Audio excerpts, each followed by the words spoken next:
हरे रामा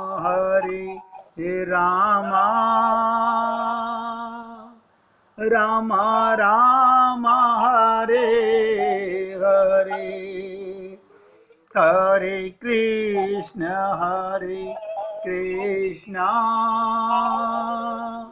कृष्ण कृष्ण हरे हरे हरे राम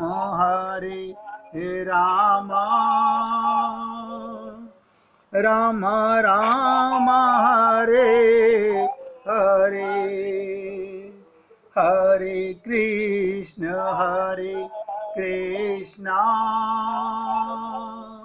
कृष्ण कृष्ण हरे हरे हरे राम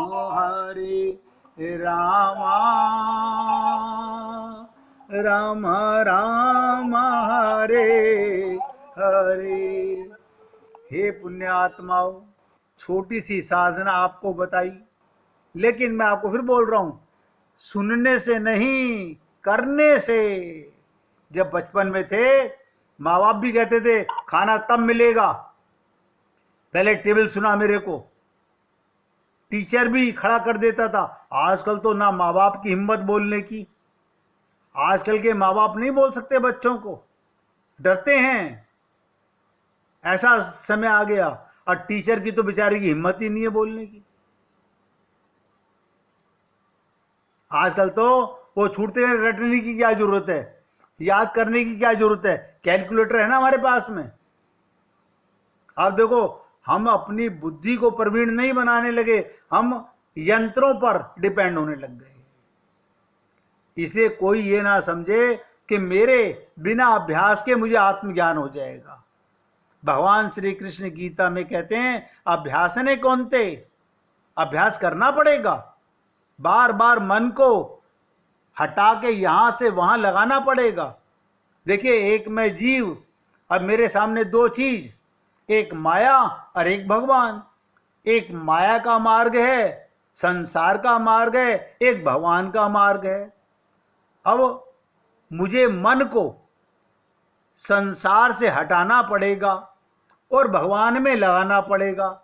इसी को कहते हैं वैराग्य। यहां से वैराग्य होगा तो यहां राग होगा। अब मन हमारा संसार में राग कर चुका है, मान चुका है, तो यहां से बार बार हटाओ और यहां लगाओ। प्रयत्न करना पड़ेगा, अभ्यास करना पड़ेगा, साधना करनी पड़ेगी। हम हर चीज का अभ्यास करते हैं। अब देखो, हमारे शरीर में बीमारी आ गई, डॉक्टर कहता है इतने दिन दवा खानी पड़ेगी, हम खाते हैं, शरीर को स्वस्थ करने के लिए करते हैं। जब संत महात्मा में साधना की बातें करते हैं, हम कहते हैं नहीं नहीं ऐसी क्या बात है, अरे यही तो एक क्रम है। भगवान श्री कृष्ण ने इसीलिए कहा अभ्यासने कौनते, ये बार बार अभ्यास करो। अब बताओ, हमारा संसार से वैराग्य और भगवान में राग कैसे होगा? आप कहोगे अब नहीं हो सकता। क्यों नहीं हो सकता? अभ्यास नहीं करना चाहते हम लोग। इधर से मन हटाना पड़ेगा, इधर लगाना पड़ेगा। क्या मतलब? अब तक हम जहां राग है उन लोगों से अपना संबंध बनाए हुए हैं, उनमें मन लगाए हुए हैं, उनसे बातें करते हैं, उनके साथ हटखेलियां करते हैं। अब हमें क्या करना पड़ेगा? जिनका संसार से वैराग्य है शरीर में और भगवान में राग है, यहां से संग छोड़ के यहां संग में जाना है, बस इतनी सी बात है। ये साधना पद्धति है, ये संत महात्मा साधना में हमें बताते हैं और कराते हैं प्रैक्टिकल। अब बहुत ध्यान से सुनिएगा।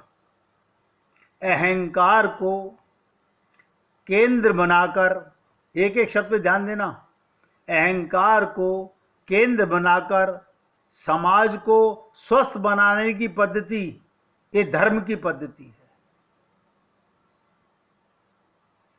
अहंकार को केंद्र बनाकर समाज को स्वस्थ बनाने की पद्धति धर्म की पद्धति है। मैं 3 शब्द बोलने जा रहा हूं। बुद्धि को केंद्र बनाकर समाज को स्वस्थता ज्ञान की पद्धति है। और चित्त को, आपके पास में मन, बुद्धि, चित्त, अहंकार, ये सूक्ष्म शरीर है, तो अहंकार को केंद्र बनाकर धर्म की पद्धति। क्या मतलब? भगवान को धारण करने की पद्धति है। अहंकार कब मिटेगा? जब आत्मा परमात्मा में प्रेम करने लगेगी। बस ज्ञान होते ही हमें कहां तक जाना है? लगन उन से लगा बैठे, जो होगा देखा जाएगा। लगन लग जाएगी। तो बुद्धि को केंद्र बनाकर समाज को स्वस्थ ज्ञान की पद्धति है। और दिखेगा चित्त को केंद्र बनाकर, चित्त को केंद्र बनाकर योग की पद्धति है। और हृदय को, मन को स्वस्थ बनाकर समाज बनाने की जो प्रक्रिया है वो भक्ति की प्रकृति है। भक्ति सबसे बड़ी चीज है। यानी मन और हृदय को जब तक प्रेम, तो हम जानते हैं कोई संसार में ऐसा जीव नहीं है जो प्रेम ना जानता हो। सबको प्रेम करना आता है। बस इतना फर्क है, अब तक हम संसार में, माया में अपने को शरीर मानते हैं तो माया में भ्रमित है, यहां प्रेम कर रहे हैं। उसमें आत्मा मान के, परमात्मा का अंश मान के प्रेम करो तो हो गई भगवत प्राप्ति। अगर मैं अपनी माता में भगवान को देख के प्रेम करूं, अपने बच्चों में भगवान को देख के प्रेम करूं, भगवान का मान के प्रेम करूं, तो हो गई भक्ति। कमाल हो जाएगा। सबसे सरल मार्ग है। जैसे गोपियों ने तो उद्धव जैसे परम ज्ञानी की बुद्धि घुमा दी कि जित देखूं चित श्याम मई है। वो कह रहे ऐसे कैसे कहती हैं? शाम को तो मैं मथुरा में छोड़ के आया हूं, और ये कह रही है मैं जहां देख रही हूं मेरा श्याम नजर आता है। क्या वजह है? कि इनको श्याम के अलावा कोई भाता ही नहीं है। अपने पति से प्रेम करती हैं क्योंकि उसमें कृष्ण भगवान है। अपनी माता से प्रेम करती हैं क्योंकि उसमें कृष्ण भगवान है। अपने बच्चे से प्रेम करती हैं क्योंकि उसमें भगवान है। भगवान का मतलब भगवान के हैं ये सब। ये अंतर है। इसका सांकेतिक रूप गोस्वामी जी ने रामचरितमानस में बहुत मधुर पद्धति में वर्णन किया। उन्होंने रामचरितमानस, भगवान राम के विविध चित्र प्रस्तुत किए। आप सोचिएगा, बड़े मधुर और आकर्षक हैं। लेकिन जब भगवान राम ने उनसे पूछा इन सारी पद्धतियों में, सारे रूपों में हमारा कौन सा रूप तुम्हें सबसे अधिक प्रिय है? भगवान पूछते हैं भक्त से, तुझे मेरा कौन सा रूप सबसे ज्यादा प्रिय है? तो गोस्वामी तुलसीदास जी ने धीरे से अपना पक्षपात प्रकट कर दिया। भगवान राम जब लंका में आकर सुबेल पर्वत पर आसीन हुए, देखो ध्यान से सुनो, जब भगवान राम लंका में आकर के सुबेल शैल पर्वत पर आसीन हुए तो गोस्वामी जी ने उनका एक चित्र प्रस्तुत किया और उसके साथ अपना पक्षपात भी जोड़ दिया। वो क्या कहने लगे? यही विधि कृपा रूप गुण धाम राम आसीन। यही विधि कृपा रूप गुण धाम राम आसीन। धन्य ते नर यही ध्यान में रहत सदा लवलीन। अब आप बताइएगा, आप लोगों ने रामायण पढ़ी भी होगी, सुनी भी होगी।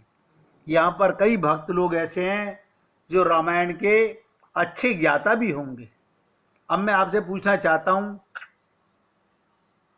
कि भगवान राम ने इस पर्वत पर सुवेल शैल पर, पर्वत पर, रावण के यहां जाकर के लंका में कौन सा आसन बिछाया था और उस पर कैसे कृपा की थी? क्या था वो?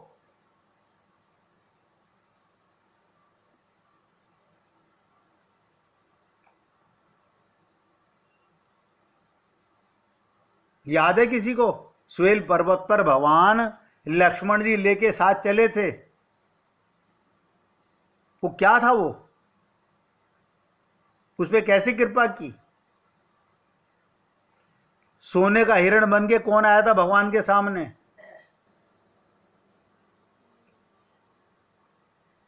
क्या बताया? हाँ, मैं पूछा चाह रहा हूं। देखो, सोने का हिरण बन के कौन आया? मारीच। तो ये मारीच की खाल को लेकर के, ध्यान से सुनो, भगवान ने उसे त्यागा नहीं। मृग छाल क्यों? वो भगवान के सामने रावण के बस में आकर के ये लीला कर रहा था और भगवान ने उसकी शरणागति को क्या किया? उसकी खाल को लेकर के सुवेल पर्वत पर आकर के वो बिछा करके अपना आसन बनाया।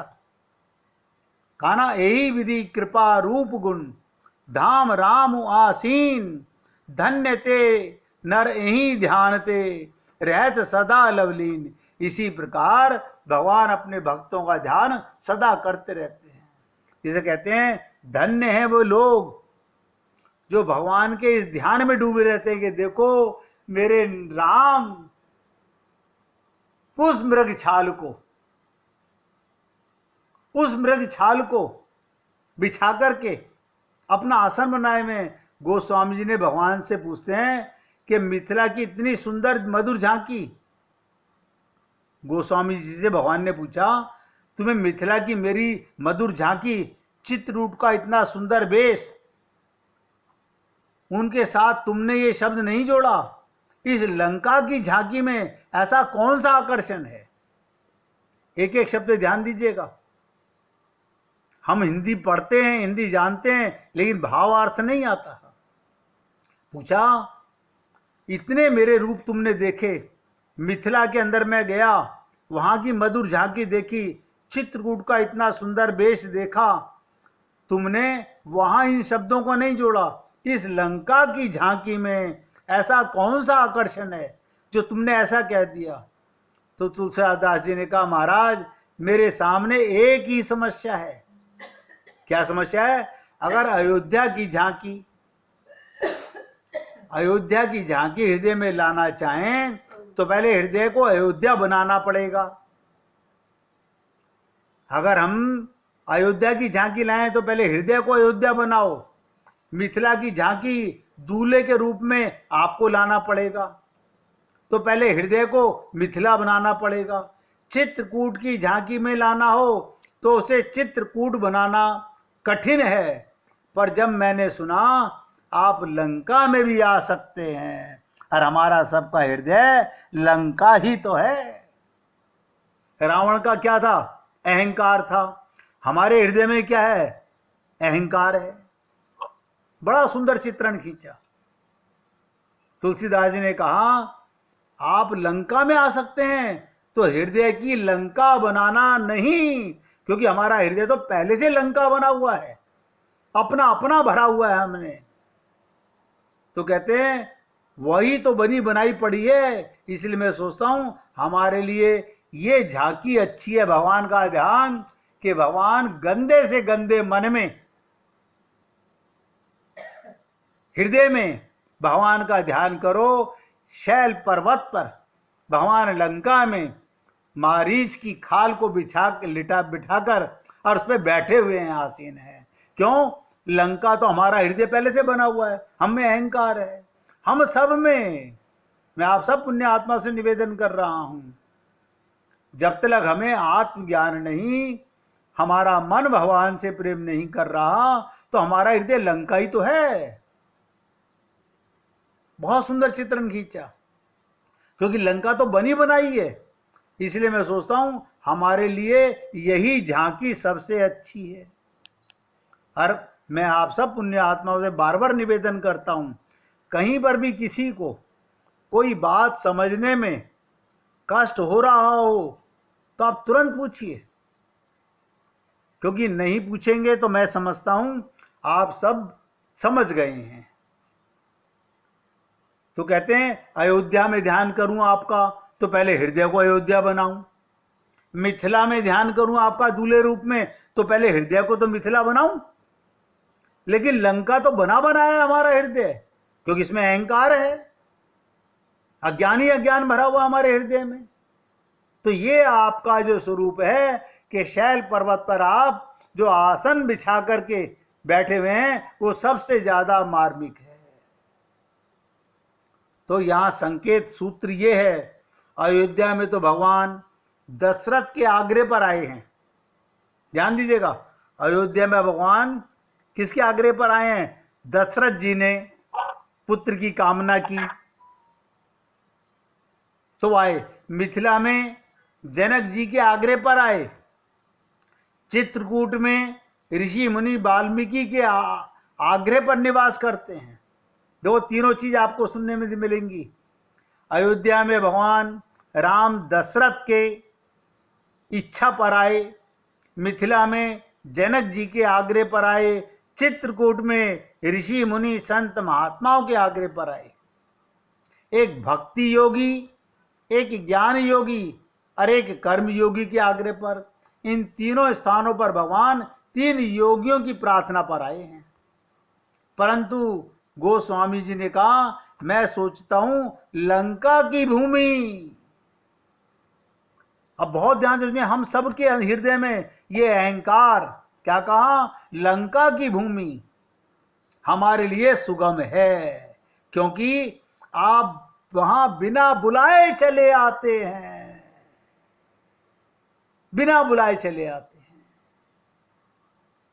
निमंत्रण और प्रार्थना तो दूर, वहां का राजा तो चाहता है आप वहां घुस नहीं सकें। देखिएगा, रावण कभी चाहता था कि भगवान यहां आ जाएं लंका में? वो कभी नहीं चाहता कि आप घुस भी ना सकें, परंतु आप घुसकर बैठ गए। हमारे हृदय में भी निमंत्रण, प्रार्थना, आग्रह की आशा मत कीजिए प्रभु। हम ऐसे धूर्त, ऐसे अहंकारी, हमारी बुद्धि मलिन, हम कभी आपको हृदय में बैठाने का निमंत्रण नहीं दे पाएंगे। बस घुसकर बैठ जाइए। देखिएगा कैसे कैसे प्रसंग हैं। इसीलिए तो कहते हैं रामचरितमानस, जिसमें वेदों का, पुराणों का, सबका सार भरा पड़ा हुआ है। मगर मुश्किल क्या है, हम तो खाली चौपाई पढ़ के समझ लेते हमने रामायण पढ़ ली। अब देखिए, आप सब रामचरितमानस पढ़ चुके होगे, नहीं तो सुन चुके होगे, रामलीला देख चुके होगे, लेकिन ये जो भाव हैं ये सब चौपाइयों में हैं। तो कहने का तात्पर्य, भगवान से कहते हैं प्रभु हमारा हृदय इतना मलिन है, हम निमंत्रण नहीं देंगे, आप घुसकर बैठ जाइए, तभी हमारा कल्याण हो सकता है। जैसे भक्त प्रार्थना करता है, हे प्रभु मैं किसी लायक नहीं हूं, ना ज्ञानी हूं, ना धर्मी हूं, ना भक्त हूं, लेकिन चाहता हूं आप मेरे हृदय में वास करें, नहीं तो हमारे कल्याण की कोई आशा नहीं है प्रभु। पर इसमें भगवान से व्यंग कितना सुंदर है। देखो यहां पर भी भगवान से व्यंग कर रहे हैं तुलसीदास जी। लंका में 3 शिखर, आपने सुना होगा 2 शिखरों पर रावण का अधिकार, केवल 1 शिखर खाली है। यही हम लोगों की दशा है। हमारे भीतर 2/3 भाग में, ध्यान से सुनो, हमारे हृदय में 2/3 2/3 भाग में तो रावण का अधिकार है, अहंकार का अधिकार है।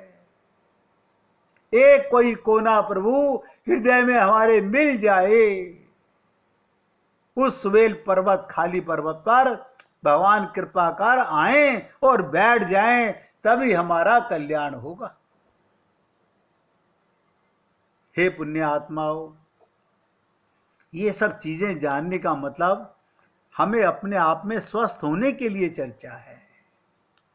शरीर के स्वस्थ से बात नहीं कर रहा हूं, आत्मा का, हृदय का शुद्धिकरण, आत्मा में रमण, आत्मा में बने रहना। और मैंने तो आज आपसे इतनी हिम्मत करके बोल दिया कि आज भी अपने को भोला बालक मान के आत्मा की टेबल तो रटनी पड़ेगी। सांस लेते हुए आंखें बंद करो, आते हुए सांस में मैं आत्मा हूं, जाते हुए सांस में मैं शरीर नहीं हूं। मैं आत्मा हूं, मैं शरीर नहीं हूं। इससे क्या होगा?